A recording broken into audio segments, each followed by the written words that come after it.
जय श्री राम। दोस्तों, आज सुनाऊंगी राम जन्म की कथा। एक समय की बात है, अयोध्या के महाराज दशरथ ने पुत्र प्राप्ति के लिए यज्ञ रखा। इस यज्ञ के लिए राजा दशरथ ने अपनी चतुरंगिनी सेना को काले कान वाले घोड़े को छोड़ने का आदेश भेजा।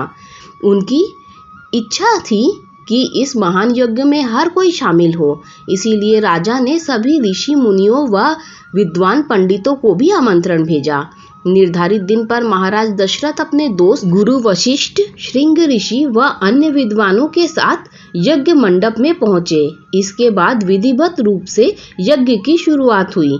मंत्र उच्चारण और पाठ जैसे सभी विधि विधान के साथ कुछ घंटों में यज्ञ पूरा हुआ। राजा दशरथ ने फिर सभी ब्राह्मणों, विद्वानों व अतिथियों को उपहार में धन और गाय आदि देकर आदर पूर्वक विदा किया।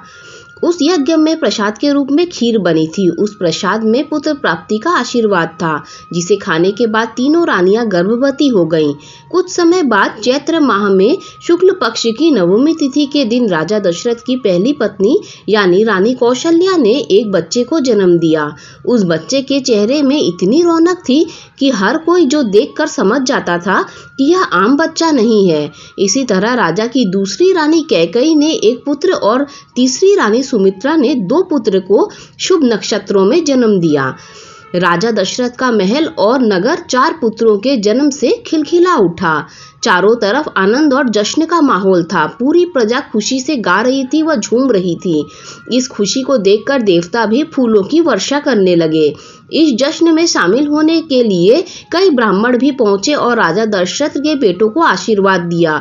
खुशी से झूम रहे राजा दशरथ ने ब्राह्मणों को खूब दान दिया। फिर अपनी खुशी जाहिर करने के लिए उन्होंने प्रजा व दरबारियों में भी खूब धन, रत्न और आभूषण बंटवाए। समय आने पर सबकी मौजूदगी में चारों बालकों का नामकरण भी किया गया। महर्षि वशिष्ठ ने उनका नाम रामचंद्र, भरत, लक्ष्मण और शत्रुघ्न रखा। वक्त बीतता गया और धीरे धीरे ये चारों बालक बड़े हुए। इन चारों बालकों में राम अपने तेजस्वी गुणों के कारण प्रजा को अधिक प्रिय रखने लगी। अपनी प्रतिभा के चलते वो कम उम्र में ही सभी विषयों में महारत हासिल कर चुके थे।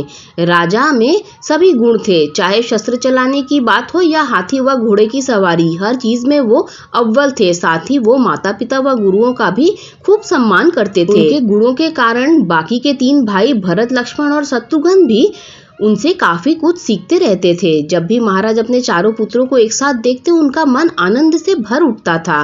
राम में मौजूद गुणों के कारण उन्हें श्री राम और भगवान राम तक कहा जाने लगा। आगे चलकर राम के जीवन पर 2 पवित्र ग्रंथ लिखे गए, रामचरितमानस और रामायण। कहानी से हमें ये सीख मिलती है कि व्यक्ति के गुण ही उसे पहचान दिलाते हैं। अगर गुण और संस्कार अच्छे हो तो वह भगवान तुल्य हो जाता है। जय श्री राम। अगर आपको ये कथा अच्छी लगी हो तो लाइक, शेयर, सब्सक्राइब कीजिए। Thanks for watching this video.